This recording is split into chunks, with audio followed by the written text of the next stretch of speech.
सरकार ने यहाँ पर ये कांड किया है और विधानसभा में मुख्यमंत्री जिस तरह से झूठ बयान किया है उसके विरोध में हम प्रिविलेज मोशन लाएंगे। राहुल गांधी ड्रामा कर रहे हैं। हम यहाँ ड्रामा करने नहीं, यहाँ असलियत देखने आए थे और असलियत समझ में आ गई।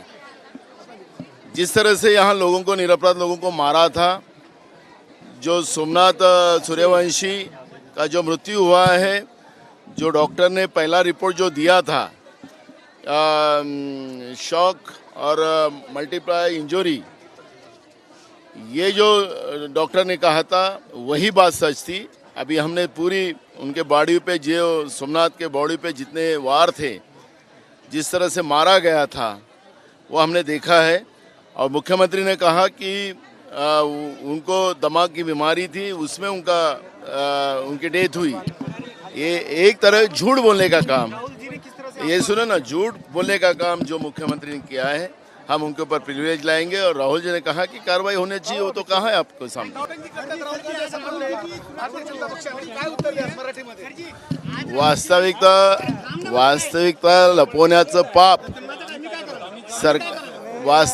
लपवण्याचं पाप सरकार करते आहे, हे आता इथं सिद्ध झालेलं आहे।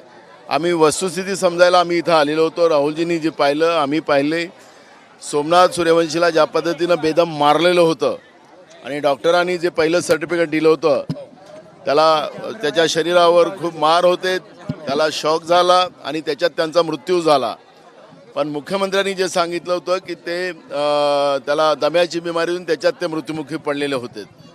मुख्यमंत्री खोटं बोललेत, विधानसभेची दिशाभूल केली आणि म्हणून काँग्रेसच्या वतीनं त्यांच्या मुख्यमंत्र्यावर प्रिविलेज मोशन आम्ही आणू। एक सबसे अहम बात आज सामने आई सर, राहुल जी की सुरक्षा को लेकर बड़ी चूक सामने। एक प्राइवेट आदमी अंदर जाके वीडियो कर रहा था, एक प्राइवेट आदमी, इसको लेकर आप कैसे देखते हैं? मुझे पता नहीं उसमें क्या हुआ। सब प्रिव्हिलेज तर आणणारच आहे। अजून आता राहुल गांधी या ठिकाणी पाहणी करून गेले, नेमकं काय आता पुढचं राहुल गांधीचं आंदोलन असणार बघा, राहुलजी बघून गेले, लोकसभेत ही भूमिका मांडतील राहुलजी आणि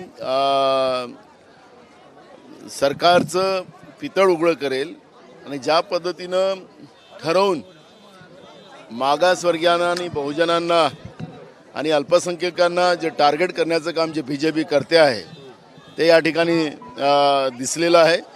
आणि म्हणून या सगळ्या गोष्टीचा आवाज लोकशाही पद्धतीनं काँग्रेस प्रत्येक ठिकाणी उचलेल। सर, काँग्रेसकडून काही पीडित कुटुंबियांना मदत केली जाणार आहे, चर्चा ऐकण्यात मिळतात का?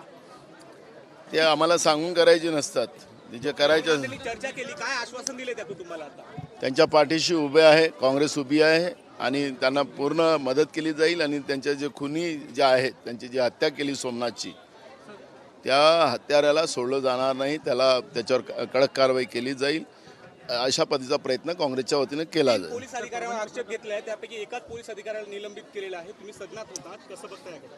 तेच आता आम्ही इथं आल्यानंतर आम्हाला असलियत कळलेली आहे। मुख्यमंत्रीनीच हे घटना प्रायोजित केली होती काय, अशा पद्धतीचा आक्षेप आता निर्माण झालेला आहे। आणि म्हणून मुख्यमंत्र्याच्याच विरोधात आम्ही प्रिविलेज मोशन विधानसभेत आम्ही आणू।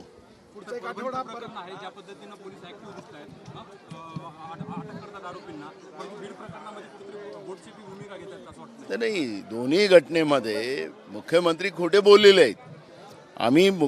आम्ही बीडच्याही प्रकरणात, संतोष देशमुखच्याही प्रकरणात आणि इथल्या परभणीच्या प्रकरणात मुख्यमंत्र्यांनी विधानसभेची दिशाभूल केलेली आहे।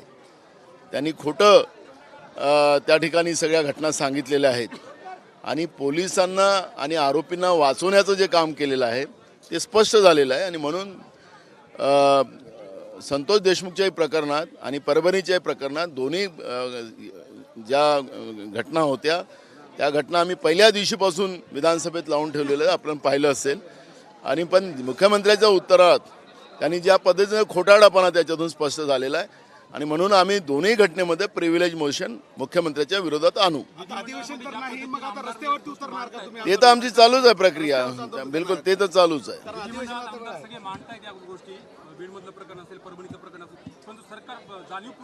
सरकार प्रायोजित घटना आहे, आम्ही तेच सांगितलं। सरकारने निर्माण केलेली घटना परभणीतली असेल की बीडची घटना असेल, मंत्रिमंडळामध्ये 65% मंत्री हे गुन्हेगार प्रवृत्तीचे आहेत.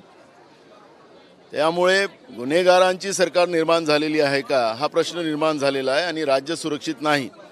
आणि जी माहिती मुख्यमंत्र्यांनी दिली ती खोटी होती आणि मी म्हणून वारंवार सांगतो की प्रिव्हिलेज मोशन आम्ही आणू. थँक्यू. एबीपी माझा, उघडा डोळे बघा नीट.